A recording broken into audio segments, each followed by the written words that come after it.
What's going on, everybody? Welcome to the Awesemo.com NFL Strategy Show, Thursday Night Football edition. I'm Dave Loughran. With me, Matt Gajewski, breaking down, well, what is an ugly, injury-riddled Thursday Night Football game, but sometimes those make the best ones. Denver Broncos, New York Jets remind you of anything? Well, we've got another one, and it may just top that among two quote-unquote contenders in the NFC East. Combined 2 wins, 1 tie. What a game it's going to be, Matt. We're here to talk about all of it. Glad to have all of you guys with us as always. Subscribe if you haven't done so yet. Hit that notification bell and hit that like button if you're just walking in the door, which everyone is because the show just started. Giants, Eagles, tons of injuries. Zach Ertz just landing or not on the IR, probably will, out for 4 to 6 weeks. Miles Sanders sideline. Deshaun Jackson, Alshon Jeffrey not returning. Malik Jackson is out. The offensive line is hammered, and that's just scratching the surface of this one, Matt.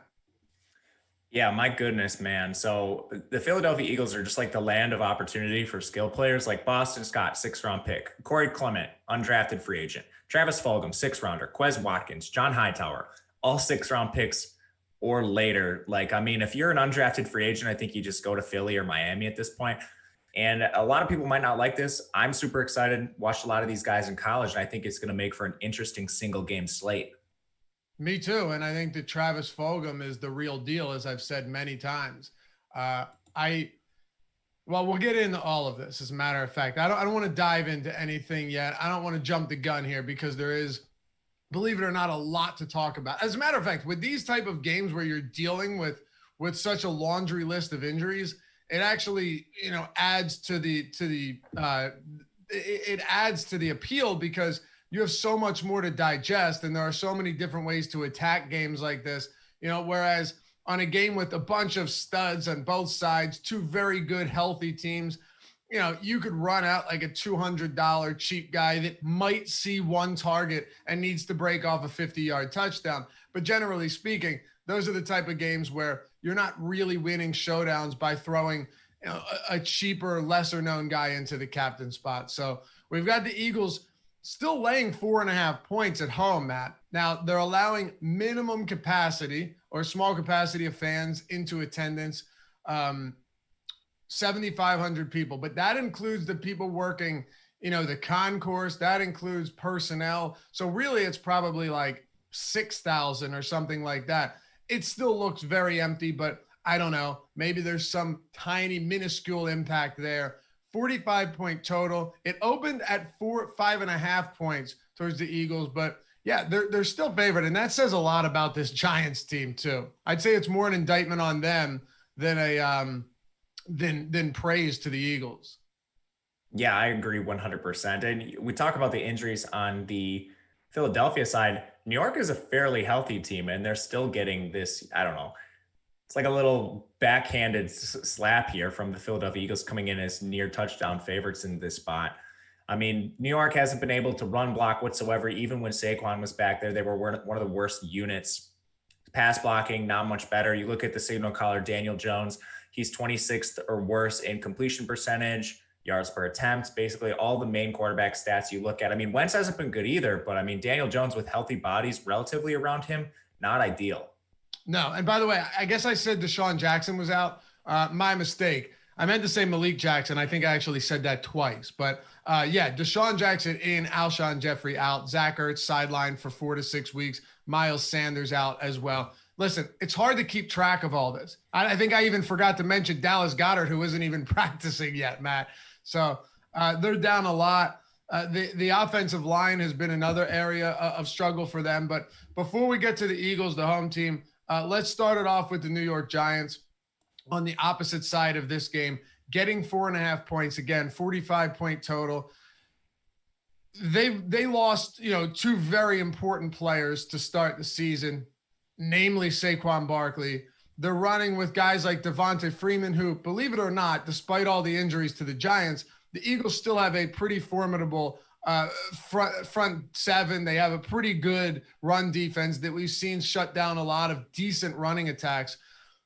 Freeman is someone we can start with here. While he has not been particularly efficient, he has gotten the usage, right? He now has 35 attempts over his last 2 games against Dallas and Washington, both of them competitive, decided by 3 or fewer points. He has 5 combined targets over those games, 9 combined targets over his last 3.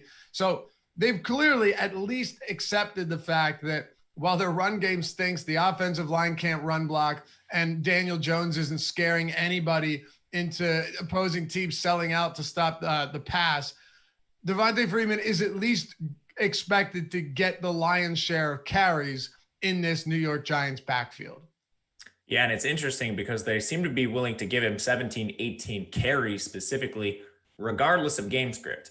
They're down a couple touchdowns. Devontae Freeman's still going to get 17 to 18 carries. I think you can have a little bit of confidence in that as well. He's not really getting worked out of the backfield as a pass catcher much. They're using Dion a little bit there. Devontae Freeman ran a route on 52% of New York's dropbacks last week, where Dion was out there for 29%. But Freeman, 88% of run plays, handled most of the running back work there, and I think he'll continue to do so.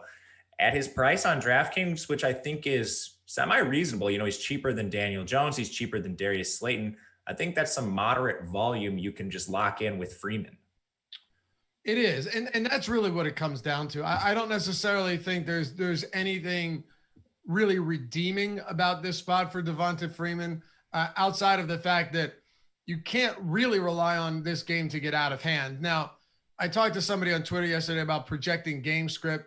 TJ Hernandez is a buddy of mine. I've known him going back years in this industry, and he mentioned a tweet about, for people that don't think game script is important, there are 33 100-yard rushing games this season, and 24 of those teams have won. And I don't think you or I or anyone would ever argue that game script isn't important, but more so that there have been a lot of games this season where predicting game script, accurately projecting the game script has been really, really hard to do. And I think you could probably go back to any season and make a similar case for that. But there's no doubt that there have been many spots this year, especially in this NFC East, where things have gotten insanely out of control. So I'm just going to approach this game as if it'll be relatively competitive, Matt, and not trying. Now you can you could try and piece together different stories, like in a showdown slate. If you think this game blows out, what happens? If you think it stays close, what happens? If you think the Eagles go up by a lot, if you think the Giants go up by a lot. But there have been times where you say, well, there's no way the Giants go up by this many points, right? Or there's no way this terrible team takes such a big lead, and it has happened. So it's important to, at least on a show like this with only one game, cover all the bases. For sure. And I mean, if you're playing one lineup and you take the approach, New York gets up by a lot in this game, Devontae Freeman's going to be my captain, he's going to get all the work when they're playing from ahead, you're going to be wrong sometimes. You'll also be right occasionally too. And when you take that stance, and if Devontae Freeman comes in with low captain ownership, which he's moderate, you'll pay off from that. You just have to know you'll be wrong part of the time. And it goes with any of these game script projections. Same thing on the other side. If you think and Philly's going to be playing from behind, that's going to be wrong sometimes. So I think the unique lineup, a good but unique lineup, is still really important.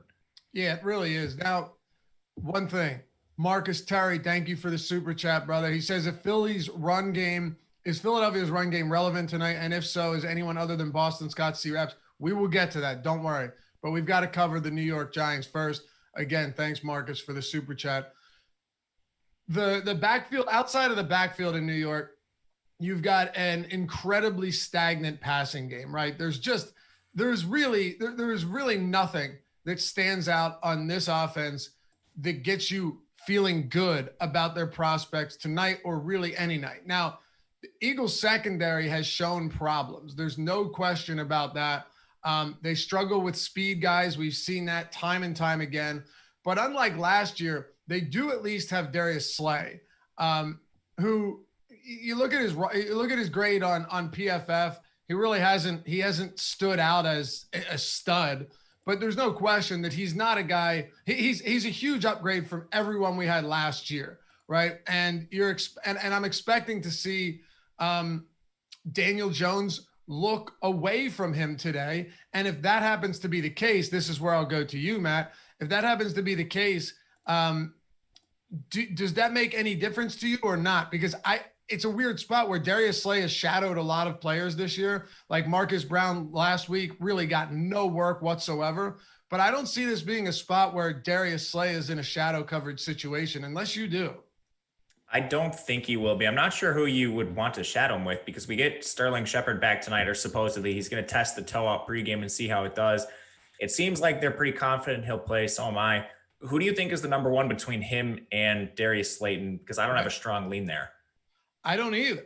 I think Daniel Jones would say it's Slayton. Maybe not, but hasn't it felt that way this season? That even before Sterling Shepard went down with the injury, Slayton was the most heavily targeted player on this team. And from an overall market share of targets, from an overall volume standpoint, Slayton's been the guy that has been favored most by Daniel Jones almost every single week. Now, that isn't to say that he's had big games every week, but the big receiving games in New York have almost exclusively come from Darius Slayton. Has there been another big receiving game outside of the two that Darius Slayton's had this year in week 1 against Pittsburgh and week 5 against Dallas? Maybe there is, and I can't think of it.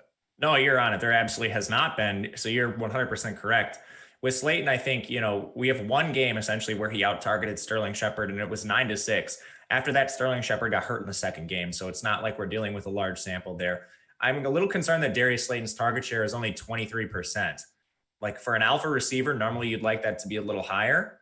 And they've been a negative game script consistently. He has just one game above 10 targets. So I think he's probably the preferred option. Considering price, though, I think Sterling Shepard could be a value because I just don't know if the target share between the two is going to be that much of a gap to warrant the price difference. Sure. Yeah, look, that's a reasonable explanation there. But when you start looking at the target shares for other players on this team, like Ingram's at 19%, and he has the second highest target share on the team. Of course, Sterling Shepard has only played 2 of 6 possible games. Golden Tate's at 12.7%. I mean, when you're talking about Evan Engram, he's been one of the most disappointing players, not just on the Giants, but in the league this season from a fantasy standpoint, right? He's eclipsed the 35 yards once on the season, went for 65 scoreless against Chicago in week 2. Aside from that, you have not had any big performances from him. He is still yet to find the end zone. And look, 30 yards, 16 yards, 35 yards, 22, 65, 9. You don't want to just go off of everything from game logs, Matt, but Evan Ingram's game log is startlingly bad. It absolutely is. And you know what his average depth of target is? It's very low. It's 4.9. So like the targets are there from Evan Engram, at least from and they haven't been in recent weeks, but this is a guy who's the second most targeted receiver on the team. His average depth of target at 4.9, they're not using one of the most athletic tight ends in the entire league downfield whatsoever. So when he does catch balls, it's these little dink and dunk stuff, and there's almost no upside with that role in this offense. Yeah, last year, Evan Ingram's ADOT was, I think, north of 6 or around 6. So here's my thing, though, Matt. Then what do we do with the passing game? What do we do with the passing game for the New York Giants? Yeah, I think going to Sterling Shepard can make some sense. He's not going to be targeted downfield like Darius Slayton, but he is used more in their intermediate routes. Like Evan Engram, his average depth of target is only 1 yard better than Saquon Barkley, who plays running back. Like that's absolutely egregious. I don't know what Jason Garrett is doing using Evan Engram. He's playing like, Jason Witten of old, and he's absolutely not like that. I think you can go to Slayton if you want to pay up for somebody, but Sterling Shepard sits in that nice price range, and I think he'll play a decent role with this team as long as he's active tonight. Yeah. So I was looking at our chat, and where are you, fella? 720 Red Dog said, the Eagles have allowed a historically bad 84.1% completion rate to tight ends through 6 games. They've allowed the 4th most fantasy points to the position. Yes, they have. Now, keep in mind, one of those, this is all because of 2 games. So I'm not saying they have it. It's all because of 2 games, and it's mostly because of the George Kittle game. I just want to put this in context a little bit, Matt. This isn't to say that this is a bad spot for Engram, and I do like Engram today, but it was the Tyler Higbee game, the 3-touchdown Tyler Higbee game, and then the George Kittle game where he caught like 15 of 15 passes for, what was it, 160 yards or something absurd and a touchdown. I just try to look at that. I try and zoom out and look at everything when you're talking about 6 weeks through the season, how a team performs against a certain position, because George Kittle is, in my opinion, the best tight end in the league, offensive tight end in the league. He ate them alive. And then Tyler Higbee had that somewhat fluky 3-touchdown game against them. So I don't think they're good against tight ends. I think their linebacking core is terrible. Nathan Gary is awful. So I get it. But I do think there are two spots that really jump out as to why this has happened. And those are two of the more talented tight ends in the league, where Evan Engram is, but Daniel Jones' ability to get him the ball has declined every single week since the start of the year. Man, you don't like Nathan Gary at all, huh? He stinks. He's so bad. He's so bad. I know it sucks. I liked him when he was in Nebraska, but I do agree with you. I think you can't just, cherry pick your matchups for the Eagles tight ends though. They played Mark Andrews last week and he didn't have like an absolutely blow up game. He was fine in that spot, but I mean, we're just talking about four catches. Nick Boyle did score, by the way, for what it's worth. Nick Boyle did score. He went 3 for 33 and a touchdown. Mark Andrews, 2 for 21. But like you said, I don't put a lot of stock into unless it's just like absolutely egregious. And I don't think 6 games through the year, we can make this argument that Philadelphia's defense is, like significantly worse than a middle of the pack defense against the tight end. And I think if you're making your decisions in your lineup with that information, rather than raw target volume and overall offensive efficiency, that it's bad process. Right. Yeah. And thus far, Evan Engram has faced some pretty rough. He faced Washington, whose secondary and tight end coverage really hasn't been that bad, but Dallas, there have been a few spots that he's just been completely incapable of doing anything. But Chicago, Pittsburgh, San Francisco, Rams, those are all tough matchups. So I'm willing to give him a break. If I'm looking towards anyone here, it doesn't really matter as much as Sterling Shepard returns. You've got Evan Engram, who, again, is still one of the more talented tight ends in the league. But the ADOT, as you pointed out, is really concerning. He's going to have to pretty much do everything after the catch unless they decide to change something tonight. So before we move on to the Philadelphia Eagles, I'll just leave you with this. Or, Matt, you leave the viewers with this. What specifically do you like from the Giants? What are you willing to do with the Giants, maybe begrudgingly? And what are you pretty much avoiding? With the Giants, I do like some of the cheaper guys, not just completely punt plays, but I think you can get some leverage with a guy like Devontae Freeman, who quietly has solid volume. We talked about the efficiency is probably not going to be there, but if he falls in the end zone, that's going to be good at his price. Sterling Shepard, I think, is someone you can buy low on. If we just compare pricing, like he's 600 more if you captain Sterling Shepard versus Golden Tate. And Golden Tate, he only played on 63% of snaps, ran a route on 52% of dropbacks. That was less than undrafted free agent Austin Mack. I didn't see Golden Tate suffer an injury. Why was Austin Mack playing more than Golden Tate? So I don't have that answer. And I think you can just go, don't consider Tate, don't consider Mack unless you're playing these huge, massive GPPs. Look to Shepard, Slayton, and Freeman. And then, of course, you can obviously play Daniel Jones. I would prefer him in the utility slot, but I like him a bit just because he has decent rushing upside. Okay, so the last question here is, how much interest do you have in Daniel Jones? A moderate amount, probably not in the captain slot, just because of the way the scoring structure works with the bonuses on DraftKings. If you're captaining them, you're probably not winning the lineup. If you do, you're probably chopping with a lot of other people. Is it all coming down to the rushing upside, though, as you mentioned? Is that what it is? Oh yeah, 100%. That's kind of what I'm getting at. Okay. For sure. Yeah, you're absolutely on it. Okay. And you're right. There is ample amount of upside there on a guy whose passing abilities have been just absolutely terrible this season. He's failed to eclipse 200 yards in 3 of his last 4 games. So, I didn't mean to repeat a question that I just asked you, but more so along the lines of, is the interest specifically based on how he can use his feet, and hopefully he can complement it with what he does through the air. I don't know, a good game from Daniel Jones. If you got 200 yards passing and a passing touchdown and then 50 in a rushing touchdown, you'd be ecstatic from Daniel Jones tonight. I have a question for you about just overall roster construction on these low scoring games. Are you willing to fade both quarterbacks in a situation like this where, I mean, the total's 45. If it goes under, there's a strong chance, especially with some bad passers like Jones and Wentz, maybe not a strong chance, but there's a chance that neither of them end up in the optimal lineup. If Darius Slayton has 100 yards and Daniel Jones throws for 185, like I don't think it's a lock Daniel Jones ends up in the optimal.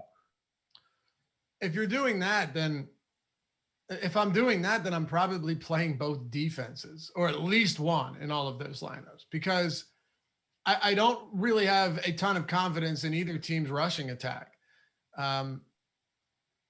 If you decide to fade both quarterbacks, which I'm really not too interested in doing, then yeah, especially not in 2020 football. Again, I use this a lot, but it's kind of that battle of the bad, right? You've got two bad offenses and you've got two defenses that aren't that great either. I think ultimately one of them has to win out. The Eagles have been decimated over the past couple of weeks. Very good teams that they faced for sure. But the Giants allowed only 19 to Washington, but you can't really take much away from that. And then the Cowboys dropped 30 on them without Dak Prescott for a stretch of that game. I'm not really worried that they can get the ball going. And no, I don't really have much interest in getting away from both quarterbacks here. What about you? It would be very contrarian, and that's the only reason I would consider it. It's certainly not going to project well from a median projection standpoint. I think if that happens, you need an extremely low scoring game, and you need someone else obviously to outscore them. Defenses would be good candidates. In that case, you probably have Freeman and Boston Scott, maybe even Corey Clement having decent games there too. So I don't think it's likely, but just for the sake of being contrarian in a low scoring game, thought I'd throw it out there. I'll be honest with you. I think the Eagles rout the Giants, and I am a very, very pessimistic person. I think this ends up being a rout, Matt. I honestly do. Could be entirely wrong. It's all going to depend on the Eagles' pass rush. That's what it comes down to. Can they get to the quarterback? Can they give him a hard time? And outside of that one Lamar Jackson run last week where he went for a score, and of course you can't just take that out of the equation altogether. They did a very good job of containing him behind the line of scrimmage and limiting his ability to run. If they do that with Daniel Jones, not to say he's Lamar Jackson, of course, and force him to throw and force them to go to Devontae Freeman, I think you could see this offense stall out for 3+ quarters. So it's not an Eagles team I have an abundance of faith in at all. There's no denying that. They're dealing with myriad injuries across the offense and a decent amount to the defense. But I honestly, and this is going to sound crazy to you, I'm sure, especially given all the shit I've talked on Carson Wentz this season, but I think the difference is at quarterback. And what I've seen from Wentz over the last 2 weeks, now the first quarter of last week's game was really bad, but what I've seen from Wentz in the second half of that game, he can't put 4 quarters together, but against 2 very good defenses, the Philadelphia Eagles put up 29 and 28 points. They started to move the ball well, and he started finally looking like some version of his former self. I think it comes down to that. And Daniel Jones hasn't really shown any redeeming qualities at all this season. Yeah, I don't think Carson Wentz is bad. And I think part of it is, he has 4 missing starting offensive linemen. He is at this point, he's been Deshaun sacked Jackson more than any quarterback in the league. Right. And he hasn't had any of his starting pass catchers. He's had Ertz, who's now gone. Goddard, gone. Alshon Jeffrey hasn't played yet this year. Deshaun Jackson out after 3 games. Lost Rager immediately when he got back from his first injury. They find Travis Fulgham, who's fantastic, and that's helped him, but he's largely been dependent on former AAF superstar Greg Ward to get it done, which he just can't do. So I don't even think it's an indictment on Wentz. Like, what do you want Wentz to do in a situation like this? If we can start getting some playmakers, Deshaun Jackson's back, the offensive line is still in shambles, but maybe Fulgham, Jackson, it can make a difference against this New York team. I want to highlight one matchup you talked about really quick. I think it might be the biggest matchup in the entire game in favor of Philly.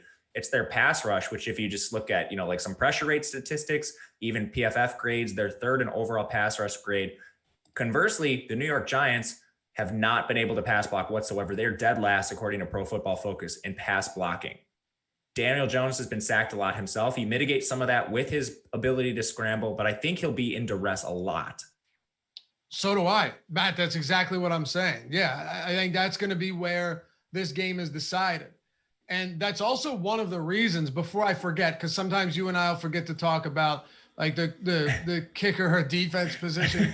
Because look, to be fair, there's so much variance there that if you don't get a defensive score, it doesn't matter anyway, right? This could be one of those games where the Eagles get a strip sack and a scoop and score like that. It feels like that kind of spot. And, Wentz has made a lot of mistakes too. I'll tell you, here's something that might sound wild, but I've seen it win things before. I've seen it. I saw a guy, for those of you that have watched these shows for a while, Laz Gets Fit. Laz Gets Fit on a main slate won about $350,000 this 1 week. And he had 2 receivers against his defense and just absolutely crushed it. Not an advisable strategy for most, but do I have a problem with, like, could I see Carson Wentz throwing a pick 6 and then throwing 3 touchdowns? Yeah, I could. I could see both of these teams put up some points and also make some heinous or offensive blunders, turnovers that go the other way for a touchdown. So it's something to keep in mind. This is one of those games that could get really ugly. And if that's the case, you could still see scoring and you could see defensive scoring. For sure. And you talked about the main slate. If we bring this to a single game slate, like we've seen some crazy stuff happen on Showdowns. I remember one lineup in particular. I can't remember the exact game. Someone played a 5-1 stack. The solo player for the one team was a running back in the captain slot. Against him played the other team's defense and 4 other ancillary players. Like crazy stuff happens on Showdowns. It happens. And a lot of it has to do with what you mentioned, a defensive touchdown here. Like an opposing offense could have a great game, but the defense or even the special teams racks up a touchdown. That automatically gets you in a low scoring game like this. It's probably in the optimal lineup. So I think these things are worth considering, especially with the mismatches on the Philly side. Like they're going to generate a ton of pressure and create turnover opportunities. Antoine Murphy says Fulgtron captain spot. I was trying to think of a good nickname for him the other day. Fulgtron made me laugh, but it's an awful nickname. I'm pretty sure his nickname is Full Yard. Yeah, there you go. Like that's his own nickname. I remember from his old Dominion days. That's pretty bad though, too. His name, it's Travis Full Yard Fulgham. I have an issue. Now, first of all, I don't know did he nickname himself? Because this is a big thing. You can't nickname yourself. Hassan Whiteside tried to nickname himself Agent Block. Not great. We've seen a lot of instances of this that it gets ugly quick, and you just kind of scratch your head wondering why you would even bother. Oh my God, how am I forgetting this? The baseball player from the Brewers, Scooter Jeanette. Scooter Jeanette nicknamed himself. Just one day told his mom he wanted to be called Scooter when he was a kid. That doesn't work for me, Matt. But we do have to think of something for Travis Fulgham because the kid's good. Like he's legitimately, in my opinion, going to be good. And we've seen over the past couple of weeks in some pretty tough spots. Mind you, this came against the Steelers and against the Baltimore Ravens, where he now has 16 receptions for 227 yards and 2 touchdowns over his last 2 games. He scored in all 3 games he's played this season and has double-digit targets in each of his last 2. Pro Football Focus is not showing a shadow coverage situation from James Bradbury. I'm telling you right now, from what I've seen from him, I probably would. Because Deshaun Jackson in the games he's played this season hasn't looked himself, doesn't seem to have the same speed. Fulgham, no joke, with Miles Sanders out or even if Hurts was playing, Fulgham is the most dangerous weapon in the Eagles offense, and he's the guy that I would want to stop most. I think you're right. I don't think there's any question at this point that he's going to be the alpha in the offense. They pulled so many targets from other positions. Deshaun Jackson saw relatively good target volume, but I still don't think it's going to rival what we see from Fulgham. And I think he's certainly warranted in the captain slot, given who else are they going to throw the ball to? It's not Greg Ward. Finally, I've been preaching for this for 2 years now with Philly. Greg Ward's targets have finally started to drop. Goes from 11 to 7 to 5 to 3. This is where Greg Ward should be. He is not a starting receiver in the NFL.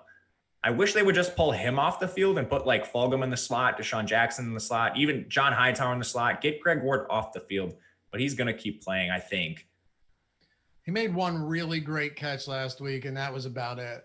But we expect Fulgham to start opposite Deshaun Jackson, Matt. So that's at least what you'd expect to see now. We'll get to the tight ends in a moment, but there's so much to break down with the injuries to the Eagles. What are your thoughts on playing? And obviously anyone's in play, right, when it comes to a showdown slate.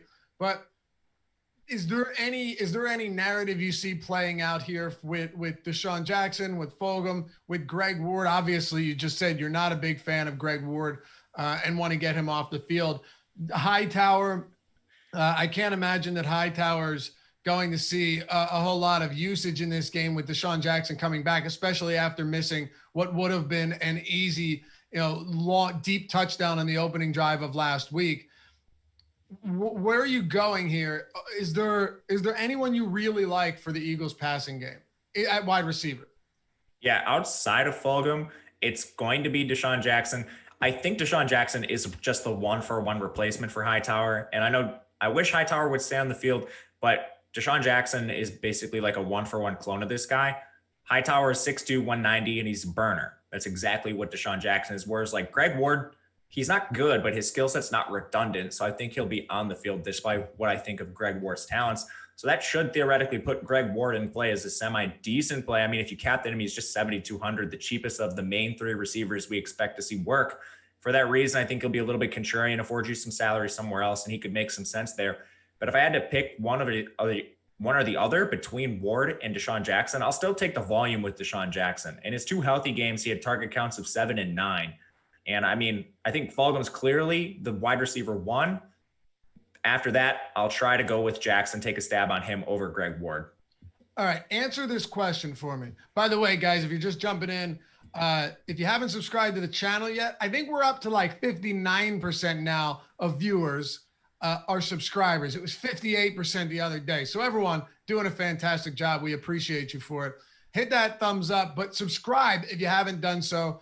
It helps us out. It helps you out. You can always know when we've got new content rolling. It'll show up in your recommended feed. So you're not getting all of this other nonsensical garbage that you never want to watch. I had stuff popping up in my recommended feed from 9 years ago the other day. Like, a bear comes into somebody's yard and eats trash. I watched it, obviously, but, and you get sucked down those rabbit holes, Matt. And by the time your recommended feed is muddled with nothing that you ever intended of watching. But subscribe and, get it populated with at least something that can hopefully help you and be entertaining. So hit the notification bell as well if you want to know when new content's dropping. Tell me if you agree with this. Assuming James Bradberry doesn't shadow anyone, personally, I think he should. Travis Fulgham. That would make the most sense. But assuming he does, and I'll go with Pro Football Focus right now, doesn't that make all of the pass catchers, Fulgham, Deshaun Jackson, even to some extent potentially Ward? Actually, who would be the slot guy here? Would it be Ward? Yeah, it'd have to be Ward. He's around 91% of his snaps out of the slot.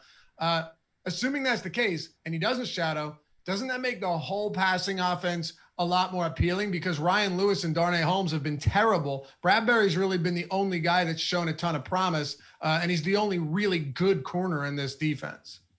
Yeah, I think so. You can just start scheming people away from James Bradbury's coverage. I hope Jason Garrett is smart enough to do that with Deshaun Jackson and Travis Fulgham. Sorry about that. I would literally just run Greg Ward right into James Bradbury, assuming he doesn't move. Okay. Marcus Terry again with the super chat. Thanks, brother. What if I fade all Eagles wide receivers and just play both tight ends? No, don't do that. Who's the second tight end? Kroom. Yeah, Jason Kroom and Richard Rodgers. Don't. I don't have an issue with rostering one of those tight ends, especially given that Wentz will give them some semblance of attention in the red zone just as a big bodied threat once they get, to like goal and go situations.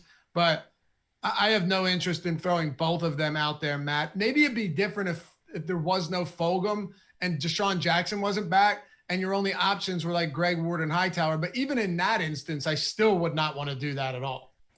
Didn't Kroom only play one snap? Yeah, and I think he caught a 2-point conversion. Yeah, so I mean, do we know that they're going to run 12 personnel at the rate they had been? Or actually, he caught a touchdown. Yeah, so he played one snap, ran one route, one catch, one touchdown. Kroom, one snap, and he caught a touchdown on it. Pretty nice. Good efficiency there. Yeah, why not? Sorry, go ahead. No, go ahead. I was going to say we've seen Philadelphia mold their player personnel to their current active players often. They've done this in the past when they've had wide receiver injuries. They've increased their frequency with 12 personnel. In this case, they're losing Zach Ertz and they're getting back to Deshaun Jackson. So I almost think they will employ more 11 personnel, 3 wide receiver sets, and keep Jason Kroom off the field. I mean, he'll play more than one snap this week, but I don't think we're going to see the full 12 personnel package that we've seen in the past couple weeks. And that's, I think, a very important point, Matt, that they run so much 12 personnel when they have tight ends worthy of doing it.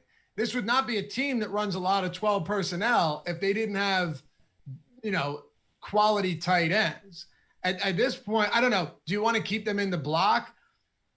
Maybe, but I'm with you. I think Kroom would be the wrong direction to take on this. If you want it, Richard Rodgers, I don't have the biggest issue with, right? Like I can understand why you'd want to get to somebody like Richard Rodgers, just because Carson Wentz has at least looked his way on some occasions this season. You've got both Goddard and Zach Ertz sidelined, and Rodgers played 60% of snaps last week, a lot of them blocking, but still over Kroom, that would definitely be the play. I get why you would ask though, because Kroom is what, $200 in Days the Stone Man. Yeah, exactly. It's a huge difference. Someone asked about Jalen Hurts, and I'm glad he did, because we need to talk about him. He only played 7 snaps last week, but as a matter of fact, after 6 consecutive 6-and-outs by the Eagles, one was a fumble. After 6 drives that ended in a 3-and-out or a fumble, which they didn't get a first down on that one either, Jalen Hurts came in and took 3 of the first 5 snaps of that drive. And then Carson Wentz started to get going. I would say, and this is my ultimate take on it, Jalen Hurts would be a whole lot more appealing if the sites weren't, if DraftKings wasn't doing what they always do and pricing those backup quarterbacks in that like $6,000 range.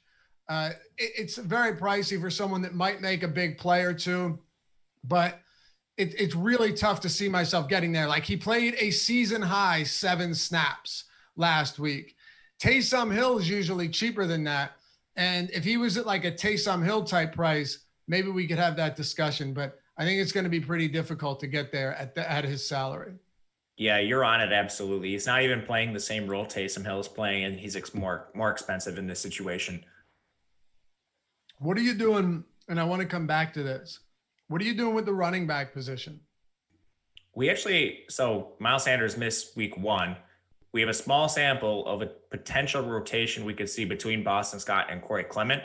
Boston Scott handled 9 rushing attempts in the game, played on 53% of Philly's run snaps. He was banged up for a series in there, but he still came back in that game, handled a majority of the work. It was maybe a 60-40 split between them. Corey Clement, conversely, he had 6 attempts, played on 41% of Philly's rushing snaps. Maybe you could see this skew 70-30, but I think it's going to be a timeshare to some degree. Okay. Jason Huntley should also be active. 2 snaps last week. 1 snap and I believe 1 carry for a yard in week 1 with Miles Sanders out. I can't say I'm particularly interested there either. Carson Wentz though Carson Wentz to me definitely has got to be the guy that at 16-2 in the captain spot, which isn't even that egregious, especially given the discounts you're going to be getting on so many of these other guys. Now you want to try and be different in some places, but I still think that Carson Wentz is your the best place to go here today at captain. And all of the derogatory things I've said about him still stand. But I really do like him today. And I think you've seen some pretty significant progression over the last 2 weeks. Even if you didn't, he's still a 4.5 point favorite. And while his weapons are depleted, Fulgham and Jackson should be enough for him to move the ball against this Giants defense. So my favorite captain spot play today will actually be Carson Wentz. Outside of that, it'll be Fulgham or Deshaun Jackson, just because he's capable of ripping off a long touchdown or two, and that's really all you need. Just like we saw with Christian Kirk the other day, Matt. 3 targets, 2 receptions, and an 80-yard touchdown, and another short 6-yard touchdown at the 6. So those are my guys. Who are your favorite captain plays today? I like a lot of the Philly pass catchers. It's basically for the same reason you mentioned with Carson Wentz. I don't think he's being properly valued, especially given the personnel he's been playing with to start the year. Now he gets back to Deshaun Jackson. I expect a good game from him. I'm just going to bank on one of these guys having the big game, outscoring Wentz in the captain slot, and then just conversely putting Wentz into one of the utility spots. But for me, it's going to be either Fulgham or Deshaun Jackson. Perfectly fine with that as well. We're also, for $3.95 a week, guys, by the way, all of our Showdown projections, our ownership projections, our Showdown top plays, the rankings, all of that stuff is available in our Express package for $3.95 a week. You get all of the Showdown content, and it's not just a Showdown package. We have other stuff like main slate stuff, actual stuff included in all of that. So this is just on top of what was originally in the Express package. We decided to beef it up a little bit. So for basically an expensive cup of coffee, it's a very cheap subscription, but an expensive cup of coffee, I think. I don't buy coffee. Actually, this was like $3. It's terrible, by the way. They didn't have vanilla. It's absolutely awful. That was like $3.50. So for that, you get all of our Showdown content for the week. Check it out. I think you'll like it. And if you don't, well, you paid less than $4, which you would have spent somewhere else anyway. If you want to check out all of our other stuff, Alex Baker, Awesemo himself, he built these projections. He built the ownership. He built the top stack tool. He built the lineup builder, all of this stuff. He's the #1 ranked DFS player in the world for a reason. These are the real tools that he uses each and every day for football, for basketball, baseball, PGA, NASCAR, hockey, UFC, all of that on the site. The same ones that you'll use if you sign up and you become a subscriber. If you go to awesemo.com/join, check that out today. If you have any questions, hit me up on Twitter. My DMs are open at Loughy_D, LOUGHY_D. While you're at it, follow Matt Gajewski at Matt_Gajewski and Awesemo.com at Awesemo_com. Last thing, if you're sick and tired of not having any more midday sports, use the promo code Champions League, all one word. It'll get you all of our soccer projections for $2 a week. For $2 a week, you'll have Champions League soccer, something to keep you occupied on days where we have no football and we have no midday sports. Champions League, all one word. All right, Matt, what do you say we wrap this one up? Yeah, let's do it. All right, so let's wrap it up with this. What are you willing to play both defenses in the same lineup? I think you can. I think if you're going to take a strategy like this, you have to think it's a low scoring game overall. So where are you going to get leverage with your low scoring lineup? Do you want to maybe stack one side against it? I would say probably not. This is a situation where you have to tell yourself a story, and I think you do need defensive scores. My preferred play would be the Eagles because of the pressure metrics we've decided already are going to be a factor in this game, at least what we think so far. It's the #3 Pro Football Focus pass rush against the worst pass blocking unit in the NFL. I would say it's very contrarian. There's not a strong likelihood you win, but you'll certainly be unique. And in the event it's a very low scoring game, I think your lineup is going to have a shot. Okay. I'm attacking the passing games here. I agree with you that both defenses are viable. We discussed it earlier in the show, but I think the real weaknesses are going to be pretty exposed here. And the Eagles offensive line, the run blocking could be in trouble. Wentz could get in trouble from a pass blocking standpoint. I don't know. It could be an issue in the event that that he needs to drop back and actually make passes that go more than 5 yards downfield, right? But the good thing is that Lane Johnson's expected to play. That's a huge, huge boon to Carson Wentz's success. They've lost like almost every game Lane Johnson's missed in his career. So I think that helps them a lot in pass protection, a lot. And that's why the Eagles passing game is the one I'm looking to target. I do worry that you might get a situation where Bradbury is shadowing Fulgham. I know it sounds crazy, but I wouldn't be shocked if they make some adjustments early in the game in the event that he's just eating them alive. I still like him, still like Jackson in his return. He might only stay healthy for a quarter, but whatever. I still like Wentz. And then on the other side of that, I don't think Devontae Freeman's going to get much going at all. So that's just naturally going to funnel me towards the passing game for the New York Giants, whether I like them or not. I don't like them very much. I think my ideal build, and if you're playing 150 lineups, you're not just building a couple. You're covering all your bases, Matt. My ideal build would be like Wentz in the captain with a couple Eagles receivers, or an Eagles receiver and another one in the utility, and then Wentz in the utility, and then run it back with a Giants pass catcher or two without Daniel Jones. I do feel like I'll probably have more Wentz as the only quarterback in lineups than both quarterbacks in the lineups today. I agree with you. I typically prefer that build overall. I think you just get a little more correlation. And in typical slates, it saves you a lot on salary. In the case of this particular salary, we're not really seeing Jones or Wentz come in with exorbitant salaries. So maybe if you're playing, I don't know, cash games in the showdown slate, you probably do want to jam in both QBs. As far as picking between the quarterbacks, I do think Wentz has the higher upside. I think Jones is going to have to give you like a ridiculous outlier game on the ground to outscore Wentz. Right. Exactly. And if that's the case, I'll eat that. Fine. Wentz ownership in the captain spot, 21% right now. That's higher than anyone else. Daniel Jones is right behind him at 16%. And then Boston Scott, that's where the ownership's coming in at pretty heavy. I'm not totally opposed to getting away from that if he's going to be super chalk on this slate. Maybe not super chalk, but for a showdown slate, but he's going to be very popular. There's many ways to do it. Be sure to check out the ownership projections before you get into building these lineups. If you're a sub, they make a big difference, and they'll really help you figure out where the rest of the field is going. And if you want to check out some free content, well, do I got something special for you?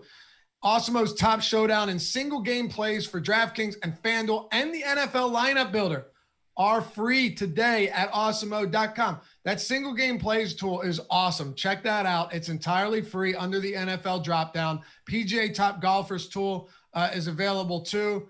And then the MMA fighter projections, all of that free today, Thursday, the 22nd. Appreciate you guys watching as always. I'll be back in about 10 minutes with Matt Savoca. It's the marathon, baby, breaking down all 11 games for this week 7 NFL slate. We're going to go the distance. It's going to be good. It's going to help you pretty much with everything you need to know for this upcoming slate. And then Matt, you got something coming up today as well on the channel. Yeah, me and at Kyle Tweets here, Kyle Dvorak, breaking down FanDuel. That is at 2 p.m. Eastern time. Appreciate you guys. Hit that thumbs up before you go. And if you're not subscribed, make sure to do it. We'll see you back here next time on the NFL Strategy Show. Good luck tonight.